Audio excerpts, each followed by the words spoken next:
Hey guys, back again. So for those who get the reference, here was one I done earlier. So I'm going to quickly walk you through it. It was a lot easier to put on and off than the Hyper Pro. Obviously it's not quite as stiff. So the only thing to really mention about putting the spring back on, it's quite simple, is literally just on the preload adjuster, we've got a wee divot up here. You can probably just see it. Need to get that lined up. Otherwise, everything will sit a bit off. It'll be far more difficult to do. It's easy to do. It only goes in one place. You can't get it mixed up. You get it mixed up, you're getting a slap. But other than that, nice and simple. Everything back on. So I'll walk you through my setup now. I need to twist the camera here because I don't know how to work it on my phone. So I hope you can see this.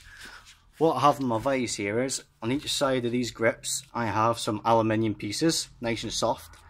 I've also got a nice cloth, and I've also got some inner tube from an old Land Rover. It's nice and thick as well, so it's going to make sure that your shocky does not get damaged in any way.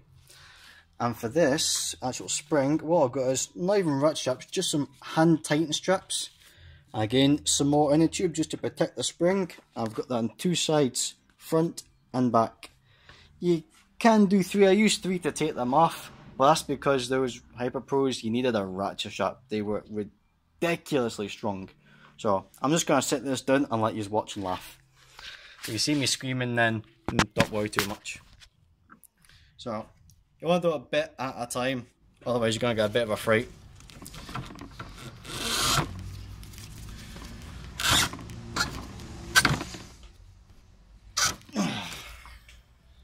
As easy as that. And then just shift that into position. Get your hands out the way, and then just loose, get a wee. There it is.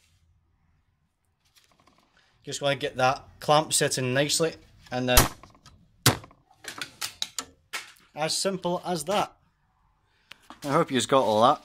That's it sitting nicer now. So the only thing left to do is this. Just all you do is bring this up, which is just your bottom and out joint, and then I'll do that when they're back on anyway, but you get the picture. It was nice and easy.